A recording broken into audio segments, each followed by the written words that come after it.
What's good, LL Nation? Hope everyone had a tremendous, blessed, fruitful, tummy aching Easter weekend. Welcome into the Lucky Lefty podcast, man. I'm your boy, Shaun Davis. Left is going to be along shortly. As always, we're brought to you by Onora Whiskey, OnoraWhiskey.com. It's that premium American whiskey, OnoraWhiskey.com. And if you drink, by all means, make sure that you do so responsibly. Look, I am over the top filled with so much gratitude. There's so much happening, man. I just feel like things are just and opportunities are coming by for us. Once again, I want you all to understand we are making a tradition to being exclusively on CFB Nation.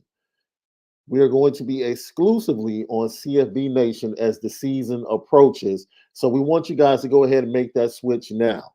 Go over to CFB Nation, whether it's on Spotify or Apple Podcasts. Go ahead, subscribe so you can get all of our great content via CFB Nation. We will be over there exclusively by the time the season starts. Until now, you can find us in conjunction with Irish Breakdown for all of our content. Now, we're trying something because we're building you guys up to make sure that by the time we hit fall camp going into the season, everything flows smoothly. So this week, Monday through Wednesday, our podcast will only be available at CFB Nation. Monday through Wednesday, our podcast will only be available at CFB Nation, Apple Podcasts, and Spotify. So right now, as you're watching me right now, you have your smartphone, your tablet, Android, whatever you choose to follow us and check us out on. Go ahead, go to Spotify, go to Apple Podcasts, type in CFB Nation, lock it in, and all of our content is going to be right there at your fingertips each and every day. We thank you for your continued support. Your support is why we continue to do what we do on a daily basis. Absolutely. YouTube, subscribe. Make sure you hit the subscribe button over at Lucky Lefty Podcast YouTube channel. And then smash that like button because it truly helps our views. And then make sure you hit the notification bell. So every time we go live or post a video, you'll know we are the home of the misguided passion. Also, Audible Edible. It's the Lucky Lefty Podcast. You already know we spin it different. Great weekend. You know, I love combat sports. So let me ask you guys a question because most of you might be UFC fans before we get into new expectations for the Notre Dame football team. It was a great weekend of boxing and UFC. Let me ask you a question. Anderson Silva or Izzy? In your opinion, who's the greatest UFC middleweight? Is it Izzy or is it Anderson Silva? I think most of us would probably agree that John Jones is probably the all-time greatest heavyweight, right? Shout out to Masvidal, who retired after his match this weekend. Kudos to you for walking away from the game without question. But this is what I love about UFC. And I am still, you know, as much as UFC has become the dominant force in combat sports, I would venture to say that at heart, I still elevate. This is me personally.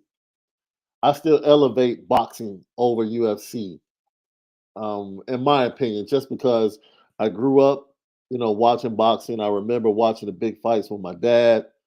And you know, I got a chance to watch Shakira Stevenson this weekend, a truly fantastically talented left-hander. Man, this is what upsets me about boxing. Maybe since the early 80s or the mid 80s, boxing has the greatest collection of talent from 130 to 147 that we've seen right now. When you really look at the talent that sits between 130 to 147 and the fights that can be made in the next 5 years. It's absolutely amazing, the matchups that can happen. But of course, with boxing, no one wants to fight. No one wants to fight. Now, I know coming up the day of the blue and gold game on the 22nd, there's a big one, right? Tank, Ryan Garcia. And I'm going to be honest, man, after watching in the first All Access this past week, you know, I see why people like Ryan Garcia. He's very charismatic. He's very charismatic, man. You know, I've been on with Tank since he really jumped in the game, since he was connected to Money Mayweather.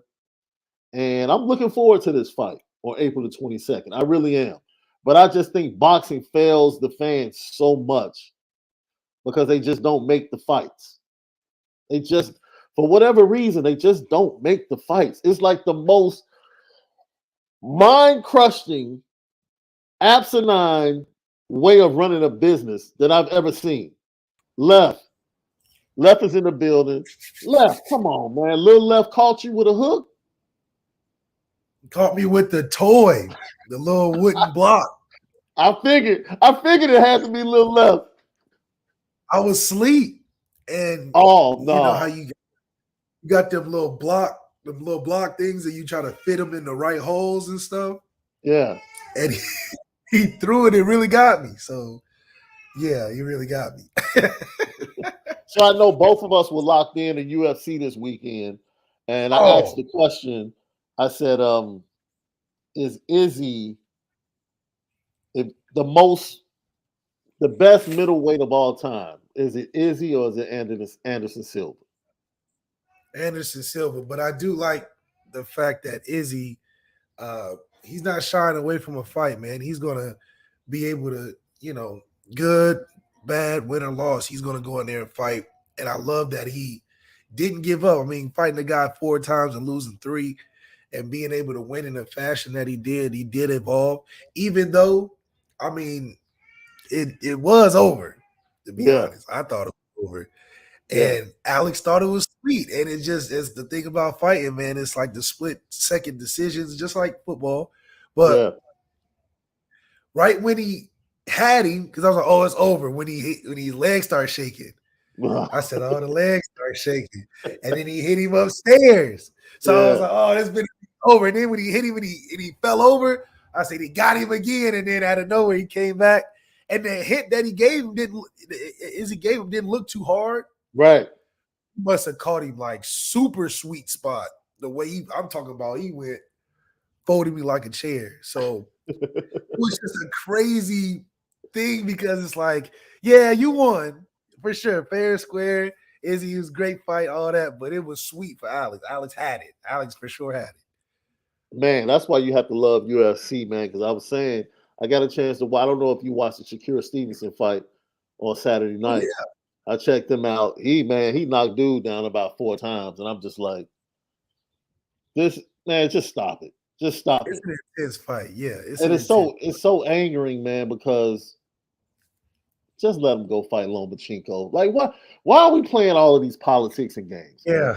You got, dude, there's at least 8 to 10 fighters, like at 130 to 147, that should be able to make fights over the next 5 years. Fight. Yes. And we probably will see maybe 2 fights out of 10 talented boxers at that weight class. And it's ridiculous, man. In UFC, they just line them up. Hey, boxing might fall behind the slap boxing. Nah, boxing in a few years. Boxing's not gonna fall behind because one, slap boxing is definitely outrageous, and it's like that. It's a trend. That's not a sport for a long time. Secondly, though, that Tank and Garcia fight on the 22nd. On the 22nd. Yo, I watched All Access. I watched the first episode of All Access, and I see why people love Ryan Garcia. He's a real likable dude. He really is, man. He's been on Hot Boxing with Mike Tyson twice. It's hard to like a dude, and I like his family. Going back and forth with Tank. It's like, dang, they talking stuff, but it's like, dang, Garcia's a good dude. You see how Tank was like, yeah, he wanted to be my friend. I told him no. Yeah, dude, that was funny. He told his story about the club in Vegas when he walked over, tried to start something. It's like, man, come on, man. No, we're not gonna be cool. Hey, I'm you a know big fan what, of man? Garcia, though. Was I think there an opponent that you guys faced where you were like cool after the game, like super cool, like a squad, but like we actually like them. Like we actually like the dudes on the other sideline. Does that exist in college football? it does more conference play. Like when I was at Florida, everybody knew everybody. So it's like after the game, they was all homeboys. They grew up together. They just went to different schools. Notre Dame is like, no, we're beefing with every team. It's like we don't like Michigan. We don't like SC. Don't be. So it's just a different. But we're not in the conference. So guys that play on our team come from everywhere. So it is no like, oh, I got homeboys at Navy and got homeboys at SC and Florida. And, at Florida, it was 85% of the kids are from Florida already. And then we play LSU, and then half of Florida's team is LSU, and stuff like that. So they all kind of know each other on that. So it's more of a community base on conference play. Yeah, Like meeting Big Ten players, they're all friends. They all just try to team up against the bully, which was Ohio State at the time. Now it's Michigan, so they all team up and try to beat them. And so it's like you can't take none of these guys serious. that's how it is. Like funny you say that. That's how it is in Chicago when it comes to basketball. Like we go hard at each other during the season, but like you catch us anywhere in the United States and we see each other, it's like, yo, what's up, bro? Yeah, like, like it's we not. haven't battled Yeah, and like knocked each other into the wall on a hard foul. Like all of that is forgotten because it's like, oh man, that's just competition. that's just bad. See, guys, that's what's different between guys and girls. I think. I think guys can leave it where it's at most of the time from an understanding. But then you get some situations with girls, I think they just get overblown. Like the Angel Reese thing, I think was overblown. Hey, Just speaking of that, Flajay Henderson.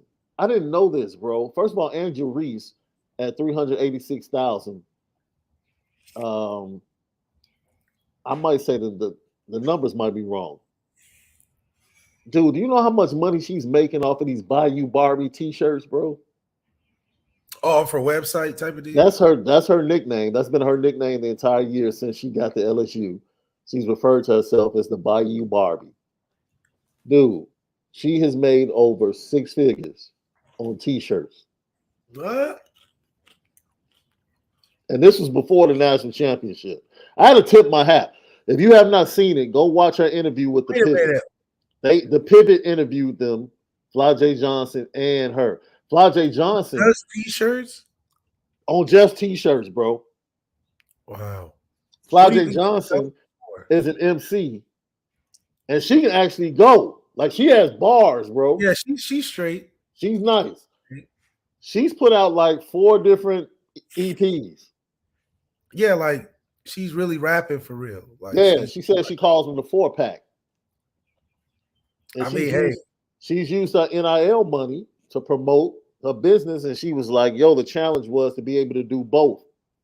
Like the coaching staff challenged her, like, "Man, we don't think you can do both," and she's done it. It was great. Everybody, man, it's great content. Go watch the interview with Ryan Clark, Shannon, and Fred Taylor over at the Pivot. It was a fantastic interview. Gives you the background of her relationship with Caitlin Clark going back to high school and how they know each other and how everybody pretty much overreacted to everything.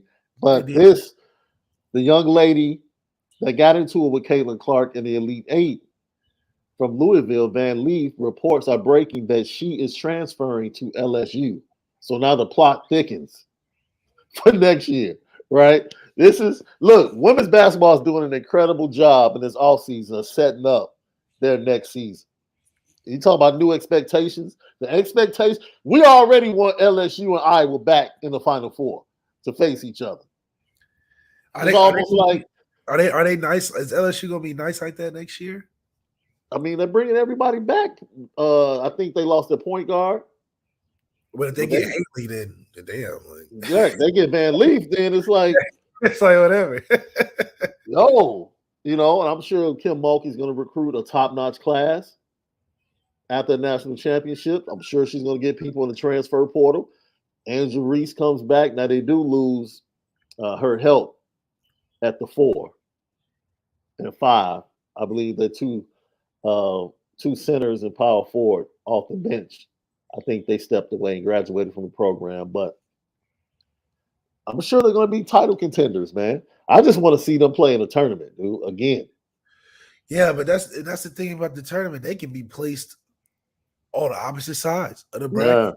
That's just a battle to get there. It's like, they should set a regular season game up. You know how the NFL put the Super Bowl teams as the first game the next year kind of thing? Yeah.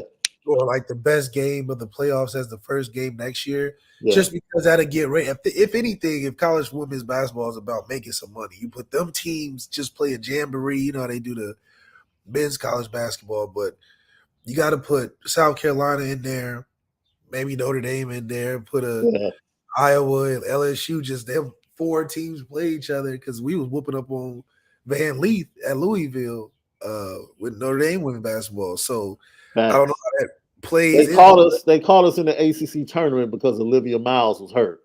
Right. That's our best. Best player. That's about it. Let's see. I agree with fans. ND is going to be stacked at the guard position, but they got to get some people in that paint. Yeah. They have to get some people in that paint. Like the paint is so important, man. Guard play is one thing, right? But that paint is so important, dude. LSU was hitting a bunch of threes, but what held it down and held Iowa off in the second half was their ability to rebound the ball. I mean, Andrew Reese is a double-double every game. Like man. Man. Rebounds in college basketball, like Jesus Christ. What's the highest expectation game of 2023? LL question of the day. What's the highly anticipated or the most expectations for a single game for Notre Dame next year? This is interesting. Is it USC or Ohio State? Because it's revenge. It's revenge for both. It's revenge for both, but some people might be on that Caleb train. Like, okay, only if paint his fingernails and stuff. It's only USC if it's like USC is really good and we have something that rivals a Caleb, which we, is yet to be seen. And it don't have to be an individual. It can be an offensive effort. Okay. We just have a fire offense this year. Like we just ripping off hella points. That would get the Caleb train going because I don't know if they're going to win 11 games next year with that stat conference, how it's played out with the quarterbacks over there. Yeah. I think he's the best one in the conference, but he's still a good conference for a lot of, different reasons. So they got to worry about, being ahead in that conference. Ohio State is undisputably, in my mind, the best game that we have to win because it's more of an importance for what it means to college football. We be whooping SC. This is just an up time for SC because they got a coach and a quarterback. Other than that, we back and forth with SC most of the time. We whooping them anyway. So, like Cam Hart said, it's like it wasn't a game for 10 years. Even though that's not true. We had a game would have been 16 or whatever, but no, they smacked y'all in 14. In 14. They smacked y'all in 14. They beat us in 14. George Farmer and the crew, boy. They took y'all out behind the woodshed on that Saturday afternoon, boy. We did that to ourselves because, Coach Kelly was stubborn at that time. But you're absolutely right. They whooped us a couple times, but Ohio State is more of a statement game because they're the ones that's playing in the playoffs late season where USC is not. Mm-hmm. They ain't even win their own Pac-12 championship game. So they still working on that. You know what I'm saying? We kings of the ACC, so we're not really worried about a conference play necessarily. We worried about the marbles, and that's what Ohio State seems to be in lead of. And I wanted to talk about that because they actually got a really good quarterback that I like in Aaron Nolan. What a great name. Just picked up a commitment this weekend, right? What a great commitment. I think he's really good. Maybe we should try to steal him at some point. I don't know what year. I think he's 26 or whatever, right? He's 25. He's same year as Deuce. Man, listen, I'll take Air. Air's nice. But that's a good pickup for him. I mean, you talk about potential inline guy to be the next up. I think he's They got have to all keep the him though, Left. intangibles. They had Dylan Well, where Raiola. would They he go? couldn't keep him. I'm just saying they Well, had the number one quarterback in 24. They couldn't keep him. Dylan Raiola's situation is a lot more strings attached and diva like. You know, I wouldn't want to deal with that if I was Ohio State neither. But you know, Aaron Nolan, I think is going to be a great fit for what they do. I was watching this tape. I'm like, damn, he might be something in the future. But Who's more diva? I do think for us, between who? Dylan and Nico. Oh, Dylan for sure. Because Oh yeah, Dylan's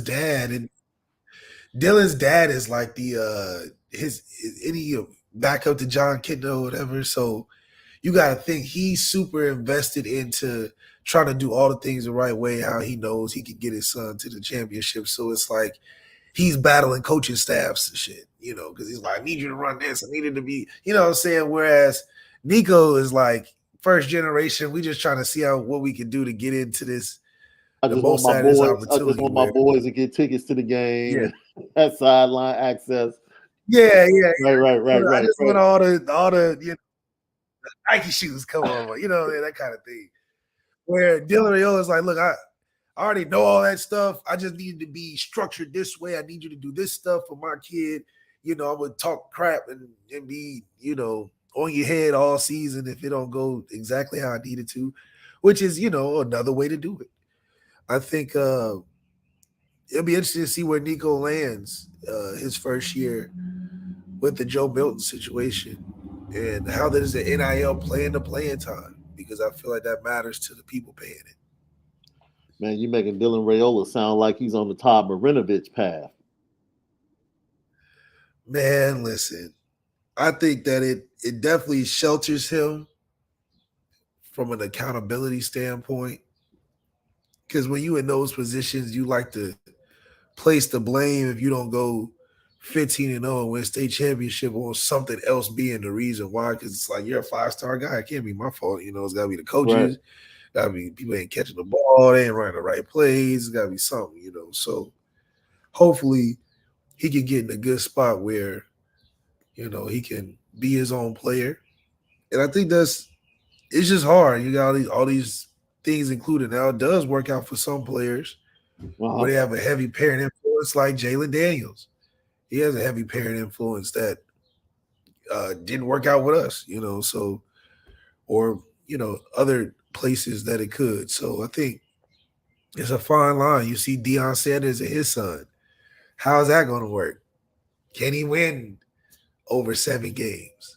So if Jalen Daniels was on Notre Dame squad last year, Notre Dame probably wins 2 more games.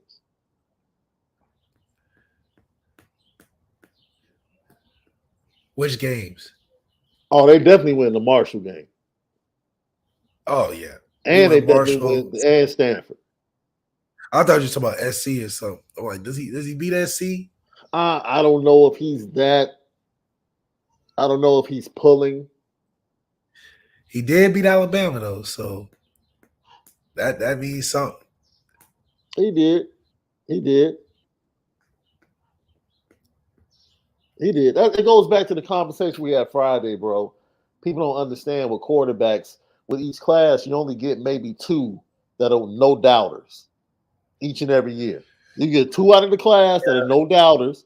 No matter where they go, they're just that good, right? I see now Dante Moore and his IG. He's taking pictures with Patrick Mahomes. And I'm like, yeah, this dude is a star. Like, he's already a star. Like, he's a star. Like, you talk about, let me tell you something. People would talk about Keon Keeley, and they could talk about Peyton Bowen. That's the one right there. For me, I'm like, that's the one that hurts. Because you had him in the fold. Not publicly, but you had him in the fold for a long time.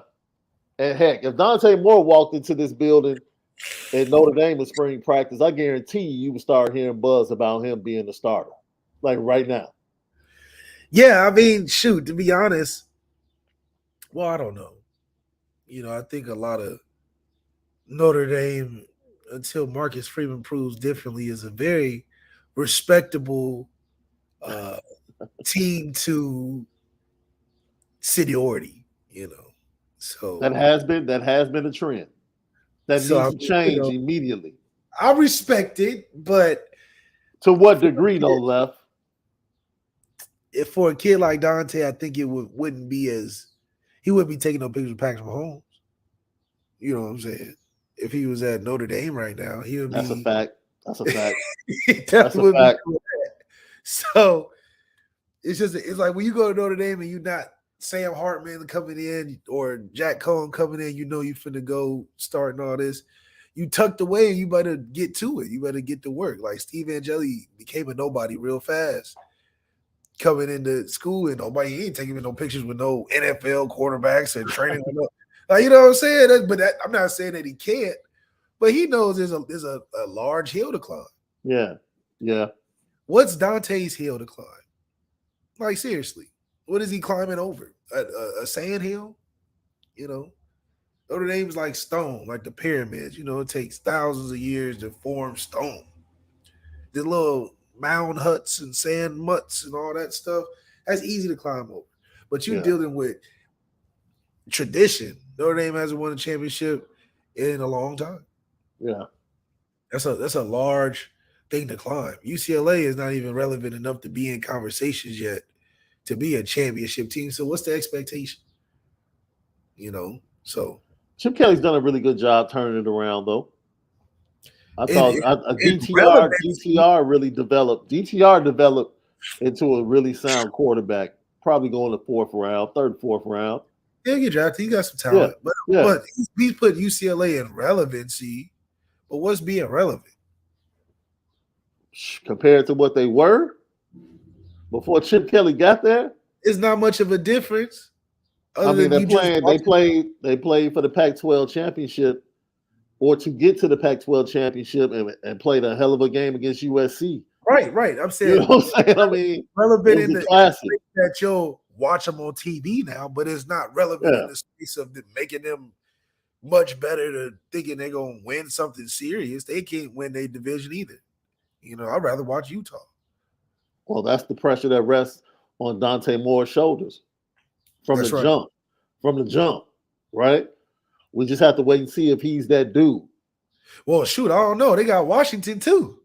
Michael Penix Jr. up there with them 2 first-round receivers. That's a tall order in Washington, even though they ain't got no defense. Well, Washington might end up being my sleeper for the CFP, bro. For the playoff. They might end up being my sleeper, bro. They just have to eliminate the dumb loss. Like Washington will have they will go to Oregon and win, and then come back the next week and lose to Cal or somebody like that. State.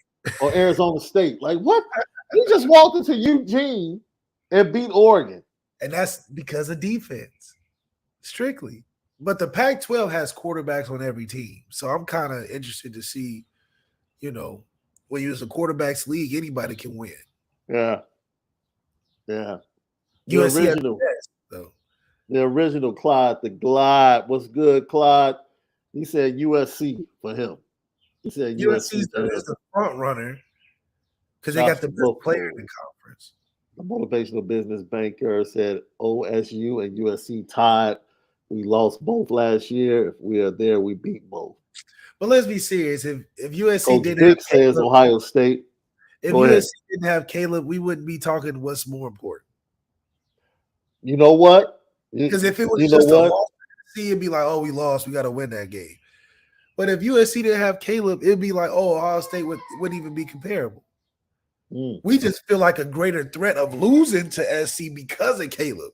But if it wasn't because of Caleb being on the team, we wouldn't be thinking of SC as a top game because, one, we play them every year. And two, it's like, what are they doing better than us other than what, a Heisman player? I mean, I would like a Heisman player at quarterback.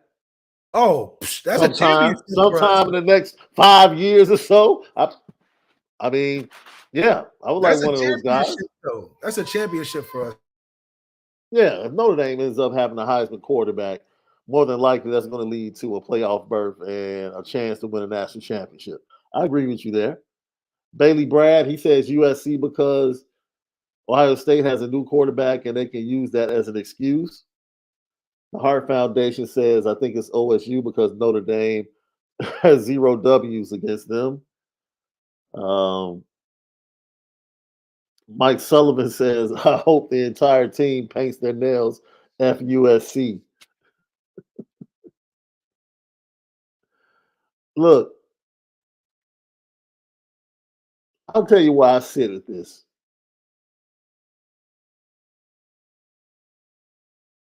I have more confidence against Ohio State than I do USC. I agree with that. Because I felt like we outplayed Ohio State. Like, I truly believe in Marcus Freeman's first year, we went to the horseshoe and outplayed them. Until the last, 5 minutes of the game where CJ just... last 8. Where CJ we outplayed them. Like, you said you were going to physically run over us? Nah. You said you were going to pass all over us? No. USC beat us straight up. Like, they was just a better team. That's what I'm saying. USC just walked out on the field and it was just like, get these little runts out of here. That's the way it felt. They're just it felt like Caleb was just playing in the backyard, like just laughing. Yeah, CJ flustered. Caleb was doing what he wanted. He did whatever he wanted to do that night. He did whatever he wanted to do that night. Boy, that after party was lit. That after party was lit that night. He started sliding, talk about pointing at his teammates, talking about the highs, and they putting a fake jacket on him. I'm like, oh, this is ridiculous. See, that cat CJ went to the crib and iced himself down. Oh yeah, CJ was like, man, that was a hard nap. Right. He said, "This is what the season gonna be like." Right. Yeah, that cat Caleb was in them streets after that game. Caleb didn't even. He probably still had his face paint on. Right. And, had the bar across the street turning up. They got shots on him. He went to Nobu real quick. Yeah, grab something to eat. Yeah, grab something to eat. A reservation. Like, he was on schedule. He didn't break schedule for our game at all. At all. DJ probably went home. He called some stuff off. They probably had some stuff set up. He's like, I'm good. I'm gonna just watch the film. Oh, thanks, guys. Nolan is 24. He's class of 24, not 25. But yeah, let me tell you something, man. It's USC for me. And I understand that no wins against Ohio State and what it would mean and the seismic shift it could cause in recruiting and the view of the Notre Dame program. But the way that USC game went down is just like, you know what? Get y'all back. Yeah. We're going to have to do some things about this. We got to do some things about this Caleb Williams on his way out the door. But it was really, though, offensively, we just showed where we were lacking as a team. When the defense was out talented they're going to get more than we can get off defensively versus their offense. We saw on our end offensively where we just lacked overall pizzazz. Mm-hmm. Yeah. Where it was like, damn, we can't even score if we wanted to. Even though we messed up in spots, it didn't feel like it was that devastating because I'm like, it didn't feel close. The way he was playing on the other side, it just looked like offensively, it was just hard for us to do anything. you know? We would move the ball, we get some completions, but it was like he just over here, they make a dude miss and go first down, and then we get on it, they get 3 and out, hard runs, hard. Okay, we moving it, but it's just hard, So I think that's where you saw a lack of explosiveness that we had on the team, but wasn't using, to properly. Michael Mayer had a good day, but even Michael Mayer wasn't enough with a good day. Now, I feel better about the SC game because at least offensively, we could go toe-to-toe if we want to throw it 30 times. I'm sure we could do that. If we want to run it 30 times, we probably do that always, but we'll have much more of a push or support for our defense because I think our defense you just can't give up over 40. If we give up over 4, we can win. What's your feeling? Because I remember before the season, when Caleb Williams was in the transfer portal. And people don't know this. Like, Left was literally low key recruiting like quarterbacks in the portal. Like, yo, what you looking Oh, for? Like, yeah. I just threw out the what's going on he over threw there. out the bat signal. He threw out the bat signal to see who would call. And I remember you saying, like, man, Caleb really in high school, man, had big time interest in Notre Dame. And when they played him, he put him on that short list. Yeah, man, it's just one of those things where he was probably surprised they didn't really reach out to him like he felt other big time programs were. And I know that probably hits hard for any top guy. Even probably Dante felt the way when the CJ thing happened. He probably felt the way, even though, Oh, he was out, dude. He was without a doubt. He felt the way. He yeah. felt the way. So Notre Dame does have that impact because it's almost like y'all think y'all better than me, and I'm getting recruited by all these other top schools, and y'all just act like it's just no big deal. Y'all can move on, and so I do think it's goes back to what makes people love or hate Notre Dame, and I get it. That's why we were on one of his top list of teams he got to whoop, and we own that. So I'm not surprised at the antics at the game because I'm like, well, shit, I would have been too if he went and did it twice and he even here. The second time, they didn't even hear get a call. But they call him Yeah. Keith Slovis. Where is he at? Rice? Where is he at? Gumbo State at this point? He's on his 10th school. We call him Keaton Slovis. He's in junior college at James Madison. Ben DiNucci's back up somewhere. You stupid, bro. And we can't even call the Heisman winner. We don't even call him, but we call him Keaton Slovis out of workouts. Like, I hope he didn't hear that story. And that probably would have made me even more mad. But, it's one of those things in recruiting where you got to go to the right fit. And clearly Caleb was like, man, I don't care what's out there. I ain't leaving Lincoln. Lincoln go to Marshall, Caleb going to Marshall. So Yeah. I think he's found his coach. And when you do that, you can ride your way all the way to the top. Yeah, I agree with that.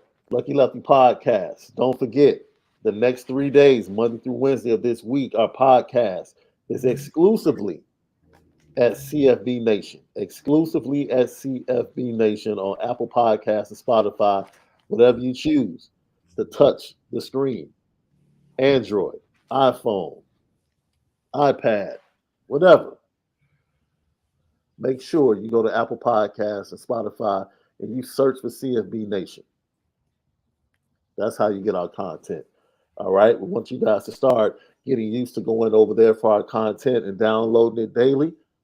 Because as I said before, the closer we get to fall camp, we're going to be exclusively on CFB Nation and no longer in conjunction with the Thread and Irish Breakdown. So we want you guys to start getting used to getting your content from CFB Nation right now. And it's not just us, it's CFB All American and also Rise and Draft with my co-partner on the recruiting show, Ryan Roberts, who does a fantastic job. Lock in with him 2 weeks to go until the NFL draft, or 3 weeks to go until the NFL draft. Lock in with him to see what he thinks about the top prospects and what are going to be taking place only at CFB Nation. CFB Nation. Left, before we get to Notre Dame's expectations, and I'll put it out there now. Have your expectations changed from the end of the season to Sam Hartman transferring to Notre Dame and what you've heard through camp to this point? Have your expectations been lifted? Have they held level? Or have they dropped a little bit? I'm very interested in knowing what the chat has to say and what Notre Dame fans have to say. But before we get to that, that's the second half left. Let me throw this at you. Pro Football Focus, per Max Chadwick, released his top 10 coaches in college football. I'd love to get your thoughts. Number 1 is still Nick Saban. Number 2 is Kirby Smart. Number 3 is Jim Harbaugh. Number 4 is Dabo Sweeney. Number 5 is Lincoln Riley. Coming in at 6, your former ball coach, Brian Kelly. Coming in at 7 is Ryan Day. Coming in at 8 is Kyle Whittingham. Coming in at 9 is Luke Fickle. And coming in at 10, number 10 is ridiculous to me. But coming in at 10 is James Franklin. James Franklin. No, okay, I do hear guys that like James. Yeah, but James Franklin has underachieved at Penn State, in my opinion, bro. Oh, absolutely. But he's a black man that somehow too many bad in-game decisions have led to bad things. You know who he's like? He's the Marvin Lewis of college football. He'll probably be at Penn State for forever, being mediocre. Have a lot of potential every year, and then evening out about 9 or 10 wins a season. Marvin Lewis. He's Marvin Lewis. Not going to win nothing, but he'll have some good players. But he's always going to be second and third in the Big Ten, probably fourth some seasons. Never first. But he'll play for a championship game every 3-4 years, you know. They think is they can't. But I do like Drew Aller.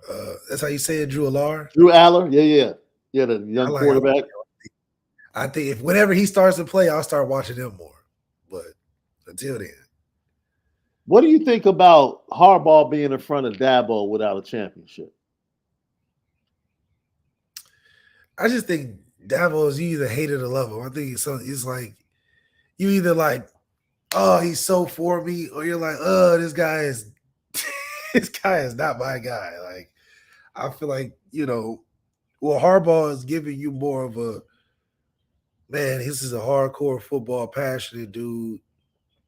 He's got my back, and he's half crazy, but that craziness is like what makes him the good dude. I think Dabo is just, you just never know. I think he's definitely has a lot of strong opinions that you would think of his character differently if it wasn't in the same settings.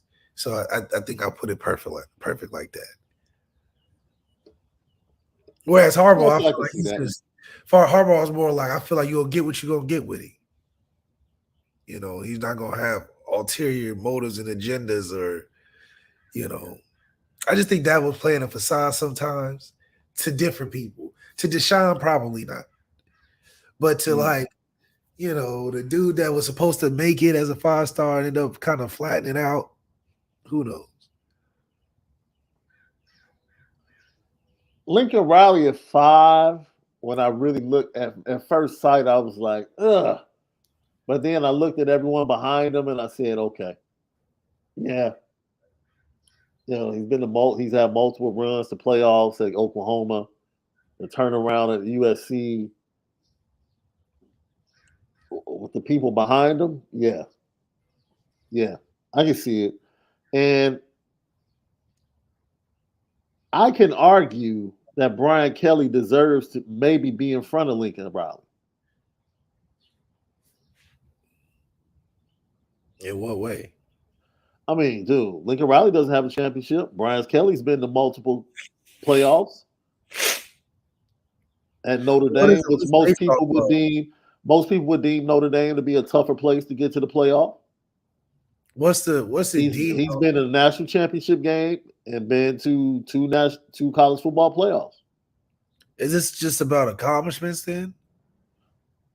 Because I don't know what. Because I would put Brian Kelly like 3rd or 4th if it's just based off of you just doing a bunch of good stuff. I think, man, arguably you could put Brian Kelly in front of Jim Harbaugh, honestly. Yeah, he's like, it'll be Saban, Kirby, and then probably Brian Kelly should. Kirby, Dabo has championships. So for me personally, Dabo for a championship, he'll be 3rd, and then Kelly be 4th. Kelly, I could rock with Brian Kelly being 4th on this list. I can. If it's an accomplishment base, like you just got a bunch of padded stats, then yeah Coach Kelly's up there. Yeah. But if it's from like who would who players vote or something. Like, yeah, it was like 8 or 9 or something. You know? Yeah, I can see that. I can see that.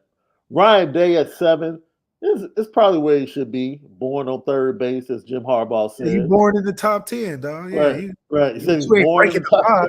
Yeah, you ain't breaking 5, but you in the top 10 by the start. So you ain't got that, you know. He got to win like 3 championships to break the top 5. Kyle Whittingham, he's at 8, and I want him to be higher because I respect what he. Yeah, I want him to be higher because he works right. The work he's put in, knowing it's Utah, get off hard work. Yes, I want him to be higher than 8, but I'm like, I can't.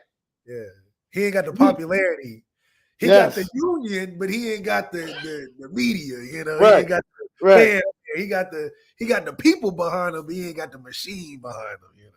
Yeah, that's how I feel about Kyle Whittingham. Like I see him at 8, and I'm like, that's hard work at 8. You got your way into the 10 from hard work. Just think about it. You know, let me tell you, I want to drop Ryan Day to 8 so bad. But you can't. He born on third base, so he stays at 7. It's like they lock themselves in these positions. Like hard work and you coming out of nowhere only gets you to 8 because being born into 10 gets you at 7. Because he can't go to 6. But you got to give Ryan Day respect, unfortunately. He can't say he put the 500 shots in the gym like Kyle Whittingham. Yeah. Absolutely. But Ryan Day, you know, played on some great teams. He is Steve Kerr, you know. Absolutely. He played with Jordan. Okay, you can't. You play with Jordan. What you want? Absolutely.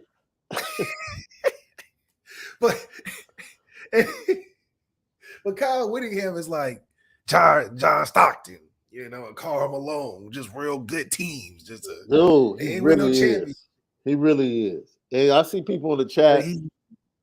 John A1 said I would take Whittingham over Harbaugh, Riley, Day and Kelly. I do. I respect what he's done so much. I keep him at 8. I won't even debate you. If it was based off of pure hard work, he'll be top 5. It'll be Nick Saban, Kirby, you know, probably Dabo, and then he'll be like 5 or something. If it was based off of just straight, I know they're in the gym working. Marcus Freeman would work top 10 for me. If it was just about working hard, he'd be top 10 for me. He'd probably be like 8 or something, 9 or 7 or something. Yeah. And we're talking college football, so I'm not including like what Jim Harbaugh did in the pros. It was college football. Like, you know, I will say this. Harbaugh immediately came in and made an impact immediately. They won. Then they dropped off. For some reason, he couldn't recruit the quarterback position to save his life. He had to come to Chicago to finally get him a quarterback. Oh. I'm just saying. Oh. He finally got him a quarterback. Well, when you say finally got him a quarterback, what does that mean? Really? Are you kidding me? Because they beat Ohio State, or because of what? They haven't won anything. You tell me the difference between J.J. McCarthy and the quarterbacks they had prior to him. Man, we're not playing this game. We're not playing this game.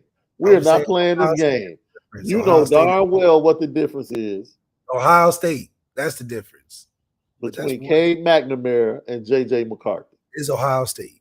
Okay, then. But that's it. Same Ohio State that we've yet to beat, right? Oh, we're beating them this year. But I'm just saying. We don't get to play them every year, though. That's the other thing. We don't get to play them every year. If we did. So now they have an advantage because they get to play them every year. I mean, they get a lot of stabs at it. You're going to win eventually. You know what I mean? We got to take our shots. Broke clock is right twice a day, right? Yeah, like Texas, we had to take advantage of that opportunity because they're going to SEC now. We might not see them down the road. If Arch Manning, you know, if Peyton make the call because he was up at Notre Dame, he probably let me get this on the schedule, 2020, whatever. But we had to get Texas in that 1-2. You know what I'm saying? Yeah. Georgia, they beat us in that 1-2. We're not gonna see them to the playoffs damn near. So Michigan, Ohio State is like, that's the longest one. Yeah. They've been played each other longer than anybody. Yeah. You know, Jim Harbaugh's done some great things, but Jim Harbaugh has some failures on his resume too, bro. It's not having a quarterback.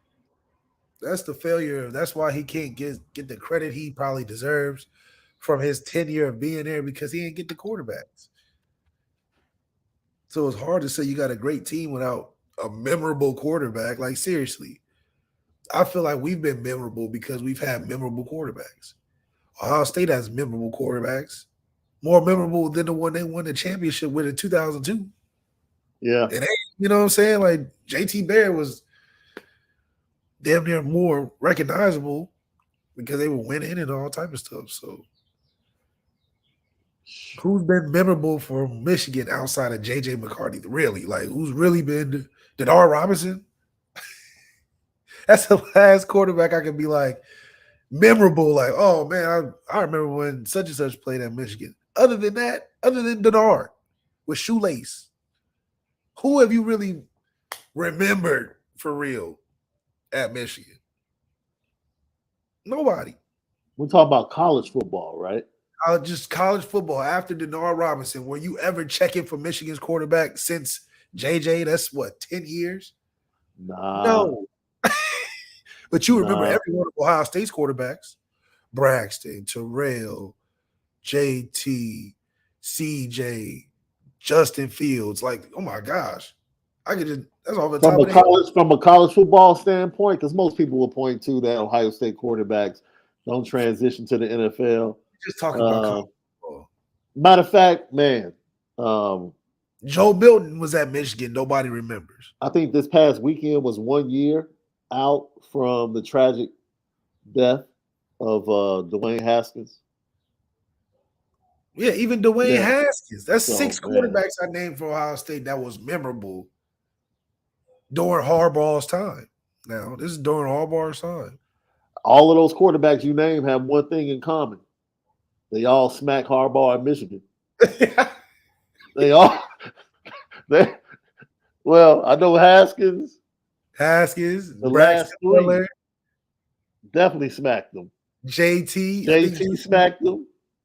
Justin Fields smacked them. CJ's the only one that didn't smack him, and that was in the last 2 years. Ooh, how does that feel like in a quarterback reunion in the next 5 years when they all come back to Columbus and CJ walks in the room and the rest of them are looking at this dude like, how did you not beat Michigan? Bro? He got Cardale talking stuff to him too. Cardale talking stuff like, hey, none of us lost it twice to these dudes. How you lose twice to these dudes? You the only one. You have the only one than all of us. Come on, right? You got more talent than all of us, and you're the one that loses to Michigan twice. And you wait, CJ should have the smoothest counter in the world, though, right? Yeah, because CJ should just look at them and say, "Look who's y'all head coach." That's right. Y'all got Urban. I got Urban. Third base. I got third base over here. I got the low hanging fruit. I had to do more with less. Oh man, Lucky Lefty podcast. So when we come back, we're talking Notre Dame expectations. What's changed? Slide scale. Let's see if the fan base is buzzing a little more than it was after the Gator Bowl. Home and a misguided passion, edible audible, or the audible edible. It's the Lucky Lefty podcast. We spin it different. I definitely like edible audio. Oh, edible. The audible edible. Oh, we're gonna do the T-shirt, dude, with like a brownie, a gummy, with some headphones around it. See, we can't even sell it to the right kids now. What do you mean? The college kids are the right kids. Oh, okay. Yeah, I thought this was a family show. My bad. I mean, you know, we're just laughing, man. Talking Notre Dame football as always. Got through talking top 10 coaches in college football. Expectations, the most expected game for the fan base. Is it Ohio State? Is it USC? and some other things. But now we want to jump into where are your expectations. Notre Dame had what, a 4-day break, I believe, over the Easter holiday. 7 practices remain going into the blue and gold game over the next 11 days.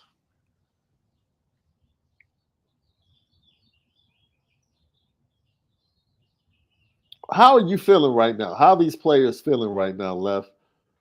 Are they pretty much like, all right, man, let's get this over with? You know, because they were excited coming into the spring, excited to be hitting people, practicing, and now they're halfway through, 11 days into the big thing, the big spring game. At this point, are they just like, man, let me stay healthy the rest of the way? You know, you want to get your work in and staying healthy and focusing on the bigger picture, I think is always in the back of your mind. But you got to just stay in the present moment. I think that's the best way of not giving yourself anxiety of, damn, I got to make it through so I can at least get the fall camp, you know, because it's such an anxiety-filled situation when you're heading on some of your last years and you're like, man, I really want to have a great season. And spring feels so far from that, but you're trying to get better in every step of the way. So staying present in the moment and thinking about the things that can help the team. I think more when you think about the team and how to make your players around you better, the less you think about, oh, am I going to get hurt today? Am I going to twist something today? Am I going to run? You know, so for me, I think it just became a huge mental aspect because now, especially if you know you're going to start next year, you're just like, man, I'm itching and scratching to get there. Let me be as prepared as I can. So you're in the film room more in the spring. You're trying to work on specific things, not the bigger thing in general, like JT talked about, or JD Bertrand talked about, you know, tackling in space. That's something specific that you focus in the spring. So when the summer comes, that skill is going to be taken care of. So those are veterans for young guys in the spring. You just try to run around with your head cut off, make plays, and try to mix it up as much as you can and get some attention. The young guys in the spring don't get too much attention from a taking serious because this is all vanilla. But if you can make the vanilla plays pop, gives you a great standing going in the fall camp that you have a chance to play in bigger minutes. Apple Podcast, Spotify, exclusively for the next 3 days over at CFB Nation. YouTube channel, subscribe, hit that like button, helps our views. Leave your messages. We respond to all. Home and a Misguided Passion, a Lucky Lefty podcast. We spin it different. What's changed for you, Left? Like we've viewed practice, gotten intel. I've spoken to people, you've spoken to people. As far as your expectations before the spring practices began, what has changed as far as your outlook on this Notre Dame team? Not much. I mean, it's more probably of a realism that we'll probably start a little slow until we catch a groove. Sam Hartman is a regular person. He's not an AI computer where he's just going to automatically get everything we're doing to day one. And it's going to take a process for him to really grow into what I think, you know, looking back on it, Jack did a great job of. You know, didn't fight the flow too much. He just went with it. When he got taken out for Tyler, he went with it and came back in and did his job. And I think if we can copy and paste that type of attitude or that whatever Jack did on that approach, I think Sam Hartman can benefit from that. I think Sam has a little bit more personality than Jack did, but I think it takes Jack's personality to do that kind of thing too, you know, to be able to have a young guy be on your back doing these different roles that they know you can't do, but then they ask you to go back in there and win the game or something like that in the fourth quarter. That's a tough challenge for a lot of guys that some people couldn't handle it. I think Jack did a great job. Even though he needs to step it up in the XFL, man, you started hot, but did they lose yesterday or something? Yo, that squad, wait a minute. Jack Cole started like the first 2 weeks. Then they had another starter the third week. Then they had another starter the fourth week. Yeah, it's crazy. Jack got the job back week 6. Yeah, he didn't look too good this weekend. Yeah, I mean, but nobody will. I think that league is specifically about getting some film, and that's cool. Get some film while trying to win games, I guess. But for Sam, I think the realism of watching these interviews and how people are talking about him, that this is not this is him taking a next step himself. This is not him stepping down and helping the little brother Notre Dame. No, he's going to Big Brother's frat party. And he ain't seen some of the stuff in like at his middle school parties. He's like, this is some new stuff. Yeah. I gotta get adjusted. Big Brother gotta, he gonna get me in there, but I gotta touch and feel and see different things for the first time. I think that on top of the pressure and expectations for Sam, it's getting real early on. Yeah, he talked about that comfort level when he met with the media. People, let me tell you about my best friend. Taking steps in the right direction, but still learning a lot. Still, kind of trying to lose, the old stuff, or forget the old reactions and kind of take in the new ones. But it's been great. They're patient with me when I make my mistakes, and the guys up front are, they get on me at sometimes for not saying something right, or my verbiage is off. But it's been great. It's been a great transition. Been really cool to just be a part of, and there's a lot of intensity in practice, defense and offense, and the guys up front have. It's just been cool to kind of get in the huddle and spit some words out and play some football. I think that's been the best part of it. Comfortability or not, it's great to just have pads on and be out there. I suggest that the two offensive linemen that probably get on him the most are probably Zeke Carrell and Blake Fisher. Probably. Yeah, Joe Alt is probably real chill. Like, it's okay. It's all right, man. We'll get him next time. Yeah, Joe Alt. Blake is like, Blake is like, man, call the dang ball. Call the dang call right. What are you talking about? Yeah. Oh, my bad. Zeke is probably turning around like, that's not the call. Yeah. It's always smart. They already know everything. It has to be weird, man. It has to be weird. But he just talked about, just getting used to everything. It's a little different. Everybody that automatically had him in the Heisman hunt, throwing 50 touchdowns, and hard to do. It's hard. Like, well, man, it's not hard to do if you're going down a level. Yeah.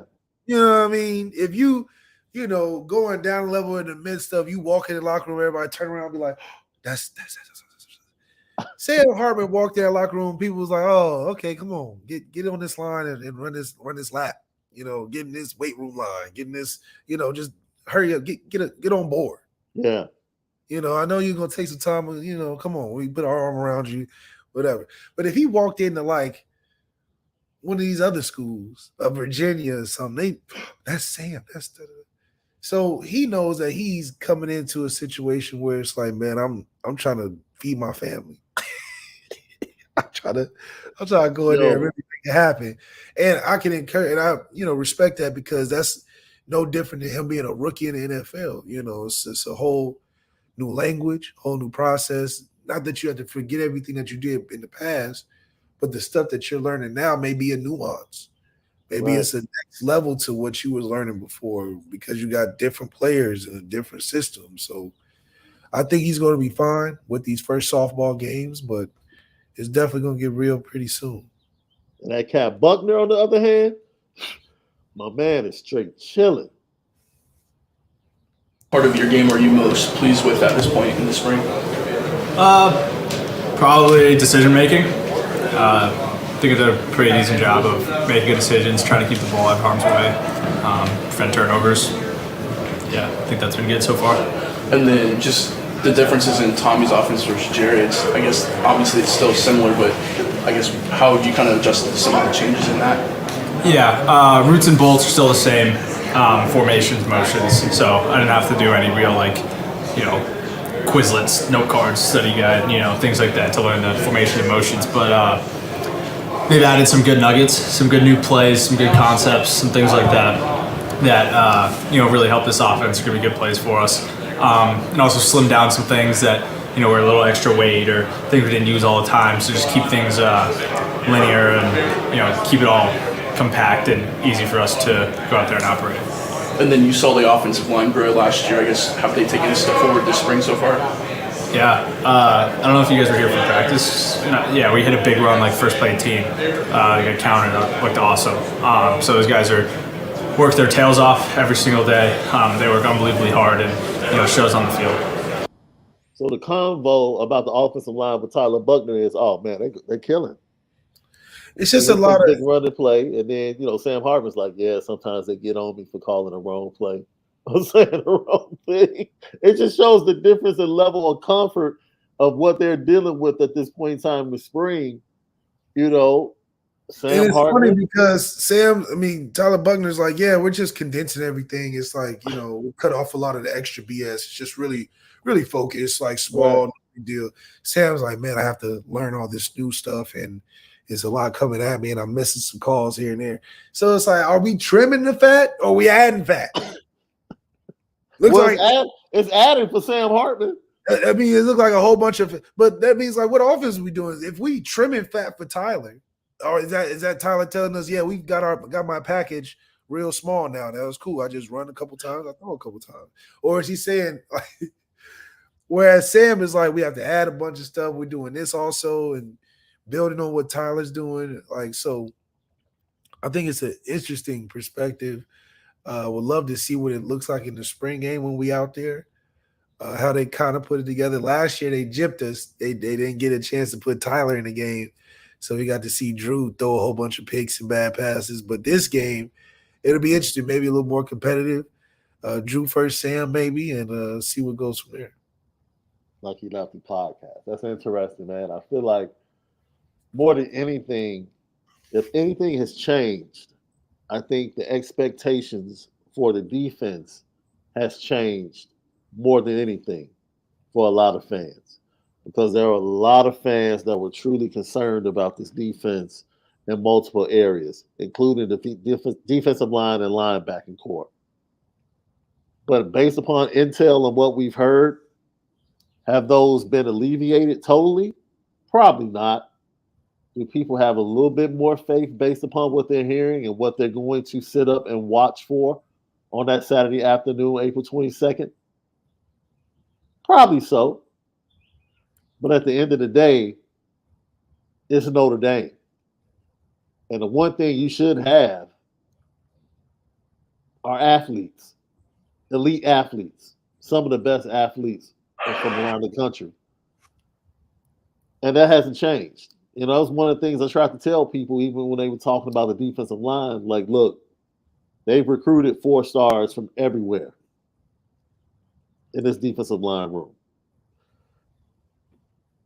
If they don't turn into anything, that's a bigger question. Yeah. Talent shouldn't be the issue. Talent shouldn't be an issue. Talent shouldn't be the issue. Javonte Jean-Baptiste has been a pleasant surprise. He's a little bit stronger and a little bit faster than they thought. And sometimes you're asked to do certain things in one defense that you're not asked to do in another defense. And maybe he gets to come over to Notre Dame and be that guy. Be the guy that just strictly is a heat-seeking missile when it comes to locking on to the quarterback in passing situations. And that might suit him better than being asked to do what he was asked to do for the Ohio State Buckeye defense. But ultimately, he has really kind of twofold.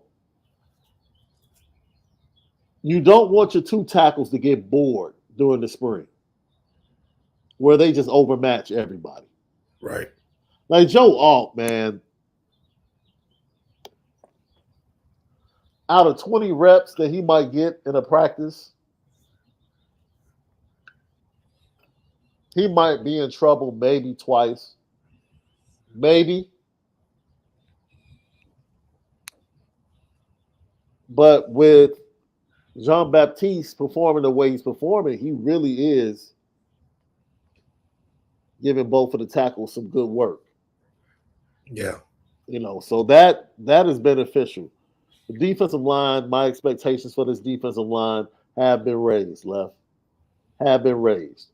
I felt pretty good about the defensive backfield. But even it's crazy that I'm about to say this, but my expectations with Benjamin Morrison have been raised. Raised to what, Thorpe? I don't know what that dude is about to do. All I know. Now listen, 7 picks is hard to do in one season. Look, man, it's not about the numbers and the picks. Oh. I'm trying to tell you, I watched this man take a practice personal.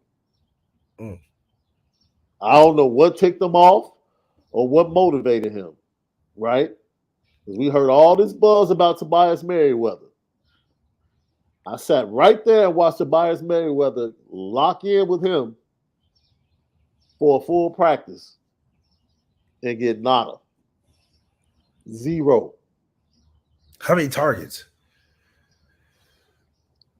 Don't matter because I know he picked one off and knocked at least 3 down. Ooh. Oh, he's making plays too. He ain't just incomplete. Yeah. These are plays made. So locked him down, locked Deion Colsey down, Caleb Smith, whoever. Oh, it didn't matter. He was just and I said it and I'll say it again. He wasn't playing off coverage. He wasn't playing off man. No, I'm right here. I ain't gotta go far. What's up? I'll just be right here. And I still have yet to see any of those clips be floated out by Notre Dame media, which is smart because they're giving incredible buzz to this offense. That's right. They're giving incredible buzz to this offense for Notre Dame. They're trying to convince us now that this offense ain't going to look the same. Man, look, Cam Hart should eat this year. You hear me, Left? He should eat. They're going to try him for sure. They definitely going to try him. They don't want to try. They don't want to try Ben Morrison. You're going to try Ben Morrison. They're definitely going to try him. I'm looking forward to the Ohio State game. If it was by position, I'm definitely looking forward to Benjamin Morrison against Marvin Harrison Jr. Give me that all night. All night. Well, they're probably going to put Cam on him. Why so? Go ahead and explain that. I think Cam would just want the matchup, probably like call out for the matchup. Now, both will probably be on him at some point, but I think Cam wants the matchup. I think Ben Morrison will do it, but I think Cam wants it, if that makes sense. You know what? So basically take Benjamin Morrison and put him on Egbuka and totally take Egbuka out the game. And then if you want to help at times with Harrison, you really weaken their passing offense because you've already taken away one receiver. Whereas if you're going up against Harrison Jr., you figure he's going to win some, you're going to win some, and then Cam is on Egbuka. And Egbuka kind of worked Cam over a little bit, even though Cam was hurt with that hamstring. Yeah, I think Cam wants to. I think it's better to put Cam on Marvin Harrison Jr. because of the quarterback. I don't think the quarterback is going to be thrown into Marvin Harrison Jr. like CJ was. No. I think the quarterback's going to try to stay more in the scheme of the offense, which will be better for Cam on Marvin Harrison Jr., which will be even better for Ben Morrison on their second and third guy, which is going to make it hard overall. I think overall for the passing offense, Ohio State, because we got depth at secondary too now. So, yeah, we got Jay Mickey still. Got Ryan Barnes is playing better. Clarence Lewis is back there. So I think for us, I would start it like that. And then as the game goes on and Marvin Harrison heating up or whatever, we could always throw Ben Morrison on it, which I think would be a good change of pace. Because I think Cam is going to be a great battle. But then if you throw Ben Morrison in like third, fourth quarter, I think it'll really lock the house. Because now Marvin has to adjust. He has to adjust. And he's getting used to his releases on Cam. Just what he has to consider. I mean, just to be a better player almost. We I ain't gonna say he better, but he ain't worse. Yeah. So then you put equal to better on a guy who's been trying to battle with a guy he's kind of getting the best of. Third, fourth quarter, Ben Morrison's like, oh, let me lock in, put the straps on. And that's how you would take him out of the game, in my opinion. Because I think we'll play a lot more man than we have before. Yeah, I agree with that. We had to confuse CJ. Yeah, we were doing So the zone. quarterback CJ is, we had to confuse him, and they did a great job. Al Golden did a great job of confusing him pre-snap. Up until the end. So, yeah. Someone asked who you think is going to win. You've talked about this before. Troy McIntosh said who was going to start at quarterback for Ohio State. Kyle McCord is going to be the starter. In my opinion, if they had any chance, it would be Kyle. I think they got a Devin Brown kid or something like that, or Noah Brown. Devin Brown was the number 1 quarterback in his class. Kyle McCord was number 4. You've actually seen both. I've seen more of Kyle McCord. I think Kyle has a lot of good qualities, but we'll see against Notre Dame where he'll be challenged. I don't think he'll be really well, in the Big Ten, he'll be challenged. You got Michigan, Penn State. He'll go through the gauntlet.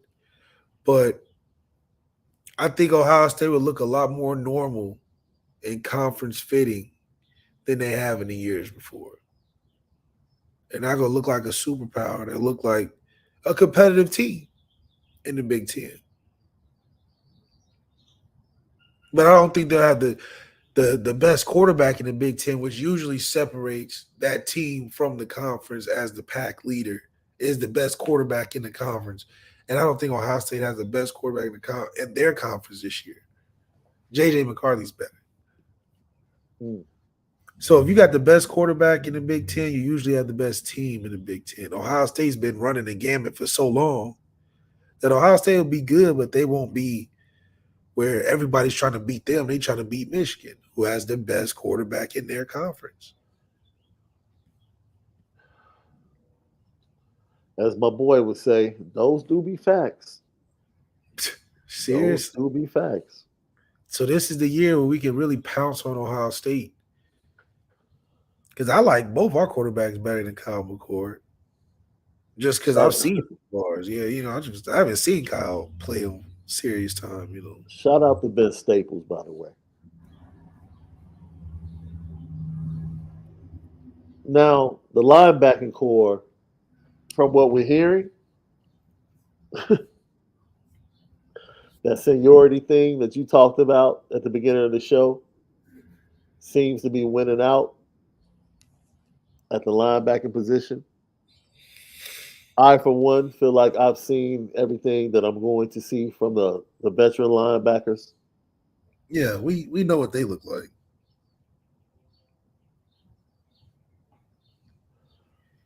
And more than anything, we just want consistency at that position.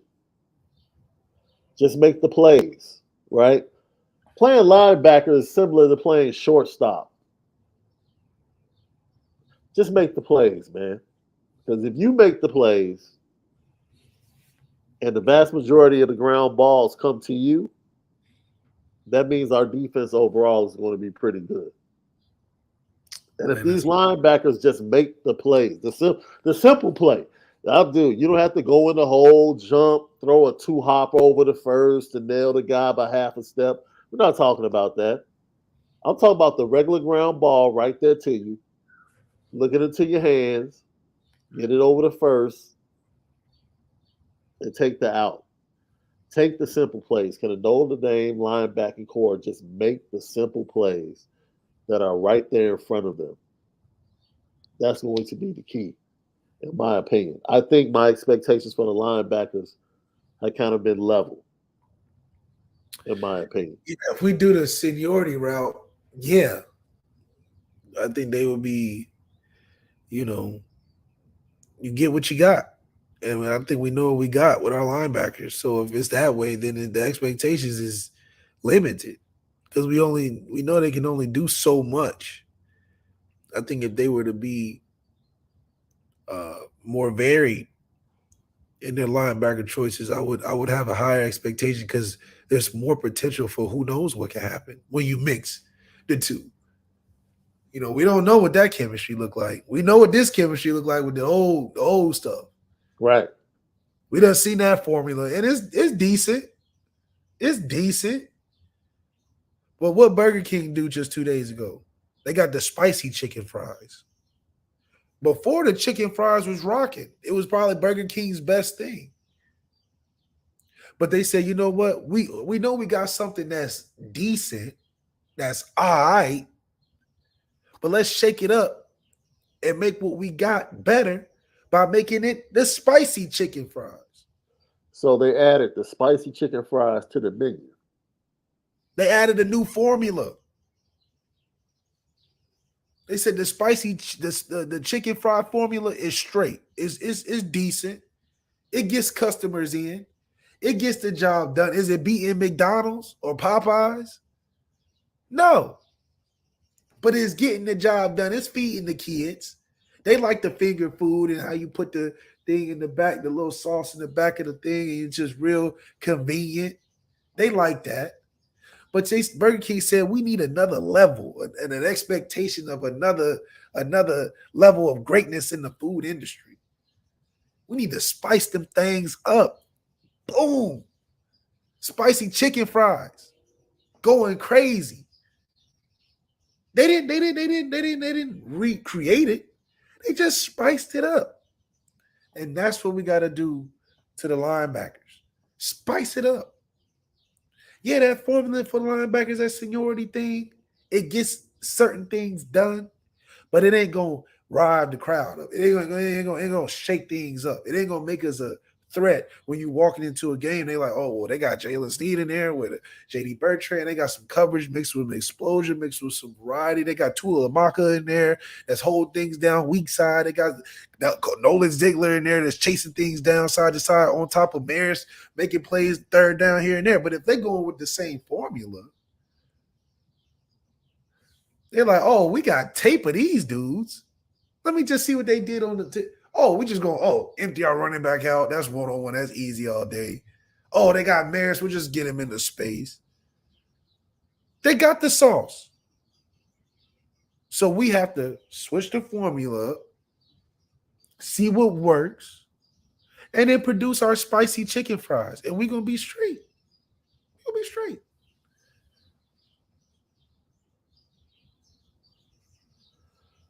I did not know that they added the spicy to the menu. That's interesting. Number one. Number two,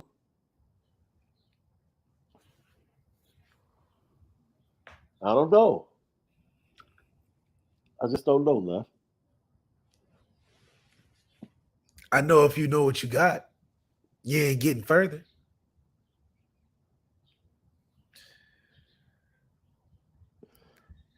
So give me your starting linebackers that you want to see. I want J.D. Bertrand. I want Jalen Sneed. I like Nolan Ziegler a lot. I haven't got a chance to see Nolan Ziegler, but if he is what I think he is, I would put him in there. I would go J.D. Bertrand, Jalen Sneed, maybe Nolan Ziegler. But if PK gets his weight up, I would want PK there. Slide J.D. Bertrand over.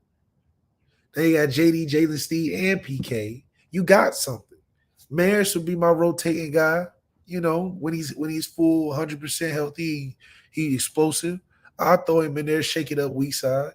But in space, I'm playing small players. I might even put Ryan Byrne at the nickel position. Ryan Barnes in the nickel position, because I know that we playing teams that's going to try to throw it against us.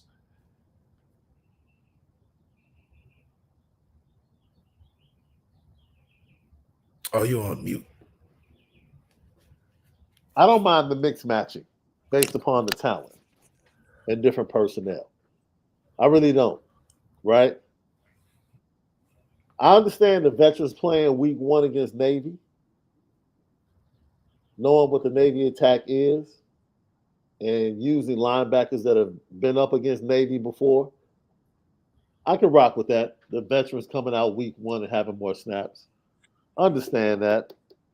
I expect the youngsters going into a Tennessee State to get more and more snaps so we can be ready to go by the time Ohio State walks into Notre Dame Stadium. So I think we're going to see some mixed matching going on. Series to series, half to half at the linebacker position.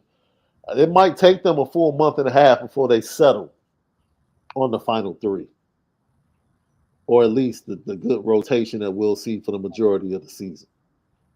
Mm. Yeah. I want to see all of them play. Especially your boy Prince Collie, right? Don't be stingy, Marcus Freeman. I want you holding on to guys and Wait a minute. Let me give you your solo shot so you can speak up for your boy Prince Collie. Let me give you your solo shot. Listen, I know he's been through it. But listen, he can't go from being the young guy that's learning to now he's the teacher, and we didn't even get to see him play for real. You know what I'm saying? Let my guy PK go out there and be a football player. He's been trapped in the system of trying to be the perfect practice player, and he's lost some weight. His confidence a little shaken. He see that man Jalen Sneed in there rocking the house early. You know, and I think PK would do really well in the mix with guys that are veteran, the young guys he can inspire because he's very talented. I think a lot about him like Niles. I think when Niles missed his window, Niles could have been way more productive and way more successful if he had that window opportunity as opposed to, playing catch up. Don't let PK play catch up. Let him do his thing. That's my Prince Collie take. Lefty podcast, man. So expectations. I think my expectations going into the spring were sitting at about 10-2, 11-1 as a team. And I really don't think they've changed that much. Because my Sam Hartman hype wasn't as high as everyone else. Yeah, because he came from Wake Forest. Well, it doesn't matter what school you come from. It's just not Notre Dame.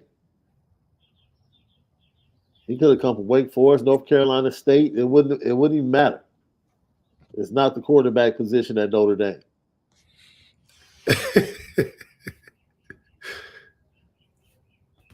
It's not. I'm excited to see, Well, I think it was smart not to give him unrealistic expectations because, what expectations was he giving you before other than just being available? if we wasn't in such dire straits in our position, Sam would just look like a regular prospect. He was obviously inflated because of how bad we were on our side. So I think it's the melding of the minds, the mixes of the two averages, and you get a pretty standard quarterback that I think is productive in ways in which we weren't. But are they going to be that much more greater where they impact us in winning those 3 games that can get us to the championship and the playoffs and that and all of that? That's what he signed up for. I can't tell the future, but I hope it's better than last year. I think we all hope that, Left. Like, there's nowhere to go but up after that 9-4 campaign. Can't get any worse than losing to Stanford and Marshall, bro. Can't get any worse. Lucky Lefty podcast. So we thank everybody for jumping in today. Once again, remember the next 3 days for our podcast. You can download them exclusively at CFB Nation. One simple step while you sit here listening to us. Take your phone, iPhone, Android, tablet, iPad, whatever you follow us on. If you get your content, go right now to Spotify, Apple Podcasts. Just type in CFB Nation. All right? You got it? CFB Nation is up. You got it up? Now go ahead and select it. Select the automatic downloads. And every time we upload content, it's right there at your fingertips. It's the Lucky Lefty podcast. We're the audible edible, baby. You already know. We spin it different. Left, I want to give a shout out to Udonis Haslam. And when people tell you that professional athletes are on a different level, that man in the show here, the numbers he put up yesterday, after pretty much sitting the entire season, and to go out there in the professional game and put up 24 points, that just lets you know how serious the level of talent is on that level and how much work they put in, even if they sit on the bench. Shout out to UD, 3-time champion. They gave him the rocking chair after the game. His boy D. Wade and Karan Butler were both in the building. I'll give you my Udonis Haslam story. So one of my favorite malls to go to is Sawgrass Mall in Fort Lauderdale, Left. Good mall. Man, Sawgrass is wonderful. I don't know if people understand how wonderful Sawgrass Mall is, and it's huge. So my dad gives me his valet ticket. And I'm standing there and I'm waiting for the truck to come around. We have a rental. And I see this 2-tone Bentley pull up. Sheesh. And I'm like,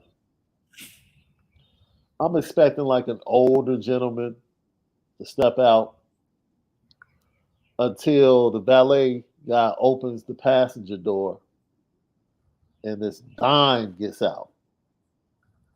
And I'm like, okay, like, who is this?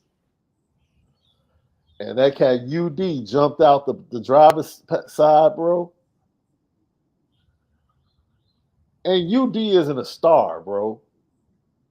But he's a star down there. Like, I don't think you understand how big Udonis Haslam is in South Florida. He jumps out. I give him the head nod. Because you don't know how some athletes are, dude. So sometimes, you don't do the verbal. You don't do the physical, like getting in that personal space. Sometimes you just have to give the head nod. And he hit me up, what's up, brother? When he hit me with the what's up, brother, I was like, okay, what's up, UD? You know what I'm saying? It felt good. That let me know how like the type of good dude he was. You know what I'm saying? Because you're out there in LA where like even a head nod won't even get acknowledged from some of those dudes out there. Well, you're not looking at getting it's a hater city out here. So, haters exist out here. So you don't worry about it, man. You just stay on your own. But Udonis Haslam is definitely a legend, man. And it is a lot of respect given to him that he's able to stay on the team for so long as, Facts. more than just a player, And I think Facts. it's so funny. They don't write those articles about him like they do Giannis' brother. Yo, whoever that real player, whoever that anonymous GM was, they are definitely going on the petty train for that one, dude. He said, "Let me take a couple seconds." No. He didn't lie. He didn't lie. That's what hating. He didn't lie. He did not lie. What do you mean he didn't lie? What do you mean he didn't lie? No, he did not lie. What do you mean he didn't lie? Little bro is Lil Huff. Come on, man. He's Lil Huff. I'm just saying, Left. I'm just saying, but I want to say shout out to a great career for Udonis Haslam. The momentary moment I had with him was mad love and respect. He's a king down there in South Beach. And shout out to you on everything moving forward, man. That was great to see. That was absolutely great to see. Once again, we thank you guys for joining us today. Don't forget on Wednesday, we have former Notre Dame running back Lee Becton. Former Notre Dame running back Lee Becton will be on with us Wednesday to talk Notre Dame and talk about this fabulous trip from Exclusive Tours. Go to Exclusive Tours right now on your website. They have all the packages, golf and package, August 21st to August 27th. with all types of former Notre Dame players. Left hasn't told me, what he's been looking at as far as golfing gear. Still shopping. But I could tell he's catching the bug because he texted me the other day like, "Yo, Tiger made the cut." I'm like, if this dude if he's watching early results before the leaders go out, yeah, he definitely caught the bug. He's definitely caught the bug, man. Yeah. I'm really into it. It's crazy he made it and then pulled himself out, huh? Yeah, man. That physical wear and tear of walking the hills at Augusta. Is it really that crazy? Yeah, bro. I mean, you're talking about like you can't see it on TV, but the undulations, the undulations of the fairway and like the green literally being like 200 feet above the tee box as you walk. Yeah, you don't get to see it. The change. So it's the in between the game is where it gets tough. I mean, it's a physical. People forget as you're playing 18 holes. I mean, yeah, in a non-professional event. Oh, so it's courteous to walk. You're not just driving. No, that's just the dude. Everyone walks the course. Sheesh. So you got to be in shape, dog. There you go. There you go. You know what time it is. Petticoat.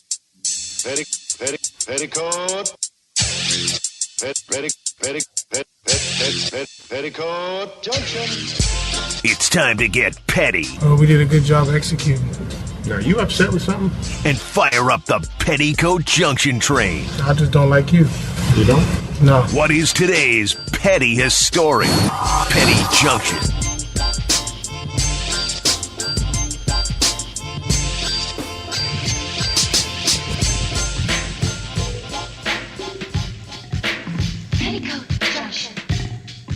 Petty Junction, petty stories of the day brought to you by Onora Whiskey, OnoraWhiskey.com, that premium American whiskey, OnoraWhiskey.com. Hey, man, the writers for Secession. You could have waited at least another 2 episodes, man. Y'all didn't have to hit me with the Logan Roy like that last night. Y'all messing me up, man. This season 6? Yeah, dude. It's about to be a bloodbath to see who takes the throne now, bro. Good grief. Yeah, it's about to be a bloodbath. This is like a House of Cards, Succession is? Yes. It's about to be a bloodbath. I love that show. Okay. It's,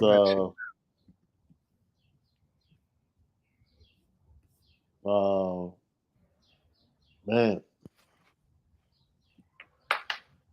We're supposed to be getting the preview of our podcast sent to us today of our website. So we're waiting for that.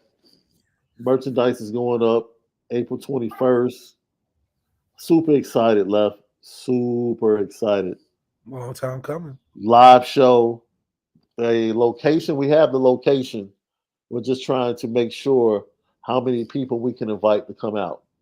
So once we get that okay, we'll go ahead and release the location. We'll be there for a 2-hour show, 12 to 2. Then we'll be going to St. Joseph's Pantry and back to the South Bend YMCA from there on for the kick, punt, and pass competition.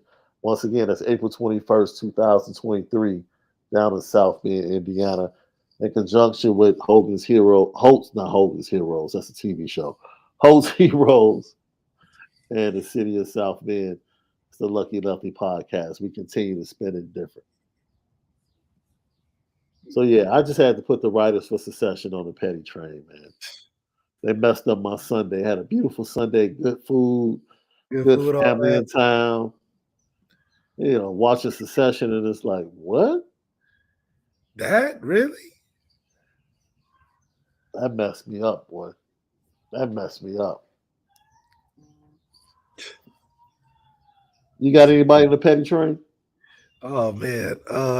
The Russell Westbrook, they always talking like he's the reason why the Clippers are 11-5. And now he's getting this big revenge on the Lakers. Stop it. He's the worst shooting point guard in the whole league. Stop it. I will say shout out to Cal Anderson and throw Big Frenchie on the petty train. I've been telling people for years Rudy Gobert is trash. No, that's not how you handle it though. Rudy Gobert is soft for hitting him, well, shoving him. I'm not even gonna say he punched him, he shoved him. Thank you. Because that was, man, that's soft little crap he did. And Especially then Kyle talking that crazy. And then Cal was he ran from Cal. Like, bruh. He did run from Kyle. If you're gonna punch, you might as well stand there. He halfway in the tunnel. Kyle, like, dang, all these people in front of me now. How did Cal looked up, that cat Rudy Gobert was on the exercise bike, like, yo. He was so far, Kyle was like, all right, bro, you got it, bro. Dang, you just running like that. Like, good grief. Man. I don't know, man. If he actually called him the word that's being reported. He called him that. You think so? He ran. He ain't got that American toughness yet. No, he never will. He never will. He hit him like he was fencing. You know, they learned that fencing thing over there. You got to hit and back up. You know, hit and jab and back up. You know, he on that French Revolution stuff. And shout out to Mark Cuban and the Mavericks on the super tank on Friday night as the Bulls came to town. You talking about super tank? That's super crazy. tank. That's crazy. Usually when you tank because you know they're going to play their guys. The Bulls played their bench and rested their starters. So Dallas went above and beyond. It was crazy, Left. I have never seen that many white players on Boston. I'm not gonna lie. The whole I knew who Alex Picard was, but the whole starting five was white. I didn't even know who they were. Yeah. And they looked old. Like they just got these retired players to play this last. It was a good game. I was like, wow, I didn't know Boston. Boston's bench, man. Shout out to Boston. Look like Shout out to the Heiser, the Pritchards, the Hausers. Yeah, I'm like, who is that? Where did who else is playing? Luke Cornett. Hey. And they won. They won the game, though. Yo, we'll see you guys tomorrow with another edition of Lucky Lucky Podcast. Don't forget, Lee Beckton on Wednesday joins us. Have a great Monday, but most of all, make sure that you spend it different.